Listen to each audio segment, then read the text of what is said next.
Hi, I'm Kurt, and on today's episode of Granworks, I give you a tour of this, my dedicated home theater. Stay tuned. Remember to tell them it's not yet finished. Right, but it's pretty kick-ass even halfway done. I mean, yeah, we have watched hundreds of movies in here, and they do some that look pretty sweet. It's just that I don't want people to think that we don't have a lot of work to do, and we do. Are you guys done? Yeah. Okay. Hi, I'm Kurt, and on today's episode of Granworks, I give you a tour of my fully operational, but still unfinished, dedicated home theater. Stay tuned. Okay, how was that?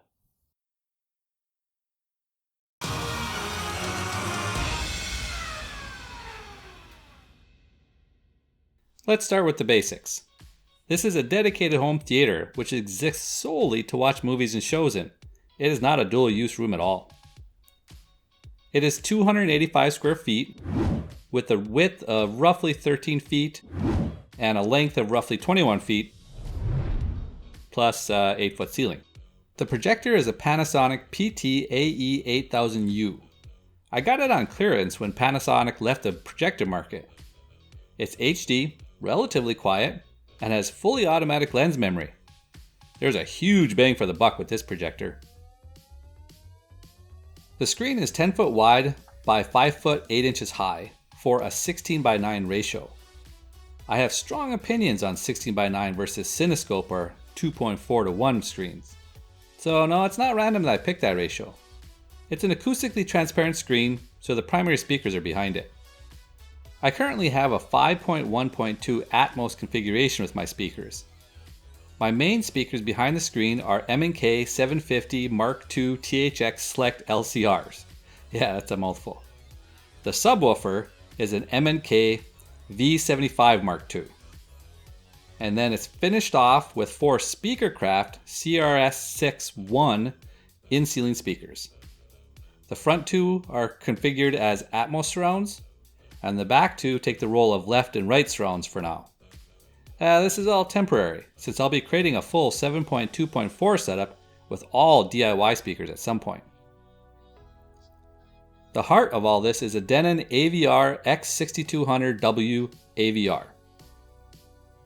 That's a keeper, even after everything else is done. Pretty kick-ass AVR. I serve up my ripped movies via custom HTPC running LibreElec with Kodi and managed by Emby. I'm not going to really go into details on that because, well, I have videos showing all of that. All the streaming, like Netflix and Amazon Prime and such, that's all done via Roku Ultra. I like it quite a bit. The video and audio signals get from my equipment closet that's outside of the theater to the projector and speakers via Conduit. The conduit is the only way to get something physical, like a cable, into the theater's isolated shell. Everything is controlled in the end via a Logitech Harmony hub plus a remote. All it currently does is turn on and off the equipment for watching ripped movies or streaming, and then also turns on or off the Nest thermostat so that I have AC only when people are in there. It doesn't actually control anything else yet. Okay, that's it for the 10,000 foot view. Now, there's far too many details that I could possibly cover in one video, so what I'm going to do is I'll just kind of touch on a sampling of the notable details. One of the primary focal points of this theater was excellent soundproofing, or technically sound attenuation if I want to be precise. I wanted to incorporate all 4 principles of effective sound attenuation in my design, that is to say, mass, decoupling, absorption, and damping. With that in mind, I created a room within a room design where all the walls and the ceiling don't in any way touch the rest of the house. It's like my theater is just floating in the middle of a larger room. Here is a representative part of the wall. It starts with 2 staggered layers of 5/8 inch Type X drywall with a coating of green glue viscoelastic damping compound sandwiched in between. That's attached to 3.5 inch studs situated 24 inches on center with fluffy pink fiberglass insulation in the bays. Then there's an air gap before the outer wall starts up with 3.5 inch studs and fiberglass and multiple layers of sheet goods plus green glue just like the first wall does. At this point, the completed wall is 13 inches thick. So now let's look at the 4 horsemen of soundproofing. The mask component is handled by the 4 layers of dense drywall. Decoupling is accomplished by the air gap between the walls. Absorption is taken care of with the insulation, and green glue tackles the damping part. All in all, this is essentially an STC 70 wall. Well, for what little that means for theaters at least. This space is too variable to have it precisely like this all around, but no matter what, I tried to have all 4 principles in play, regardless of where it was in the wall. The next big part of the soundproofing strategy is a proper door. I made my door bank vault style. It starts with a standard flat panel solid core door. I then attached a sheet of 3/4 inch MDF to the back using screws and green glue. I then added a rabbited 1.5 inch sheet of MDF to the front. This left me with a door that is 3 inches thick and weighs somewhere in the neighborhood of 150 pounds. But such a massive door would be almost pointless without a proper seal. To accomplish this, I have compressible weather stripping going all the way around the door jamb so that the rabbited part of the door seals against it. I also have an automatic door bottom that seals the bottom, but that's not as important now that the weather stripping goes all the way around. The end result is a door that is airtight.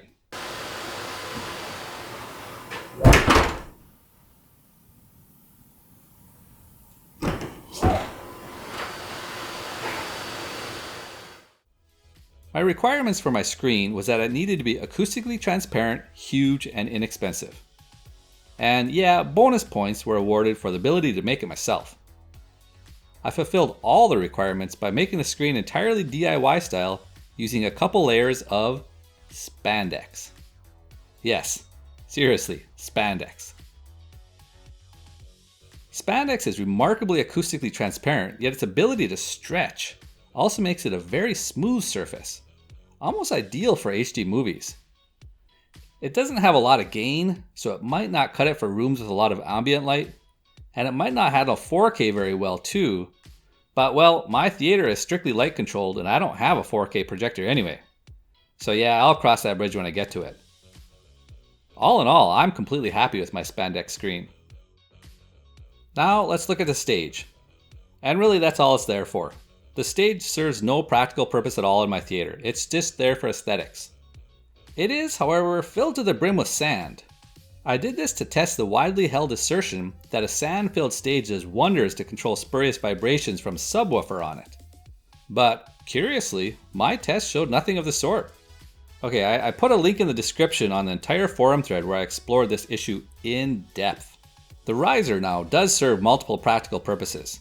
Its primary role is to simply raise the second row of seats to be able to view above the heads of those in the first row. The second role is to act as a massive bass trap. As such, it's hollow and stuffed with loose fiberglass insulation. There are also vents along the edge, but those are currently disabled until I have time to work with them properly.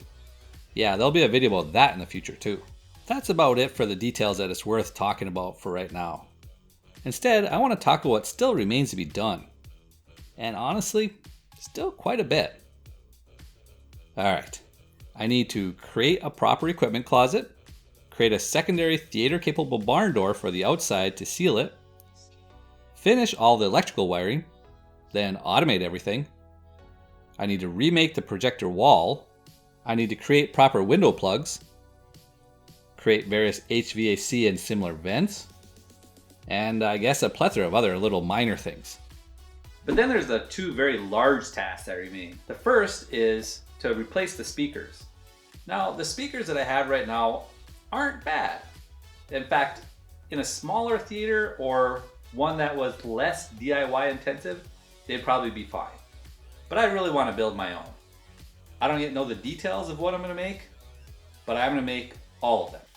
So there's going to be the LCRs up front, there's going to be 4 ceiling speakers, there's going to be then the surround speakers, 2 in the side, 2 in the back, and then I'm going to have at least 2 subwoofers.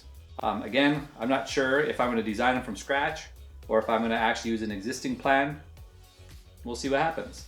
And the next really big thing is going to be the acoustically treating the space. Now, the seating itself does help, and the riser does make a bass trap even as it is without the vents. and with the vents it'll even be a little bit better. But what I really need is a scientifically created set of traps of some sort. There's going to be diffusers, there's going to be bass traps, there's going to be just absorption ones. I mean, I created some really simple ones for right now, like in the back, but you know, those only go so far. And those are just kind of throwing together. What I want to do is figure out, how do you actually determine what kind of acoustic treatments you really need? Like, what do you need and where? How do you calculate that? I don't know that yet, but I'm gonna have to figure that out. After I figure it out, then I will effectively create all the acoustic treatments necessary to get this to be a fantastic place compared to now, where it's just very good. And as part of that, I need to actually finish it. Right now, everything that you see on the sides of the walls, this gray, that's actually just primer. Eventually, it's all gonna be covered with something.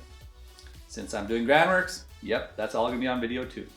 So this was just a quick peek at my mostly done, but not quite done theater. Was that not enough detail for you? Well, you're in luck. I created a build thread on AVS Forum that I kept updated through the entire building of the theater. It has a stupefying amount of detail. Enough that you could potentially recreate my theater at an atom by atom level if you so desired. Well, if not for those frustrating quantum restrictions. Blasted Heisenberg. Anyway, going forward, all upgrades to the theater will be detailed in this channel. And as always, thanks for watching.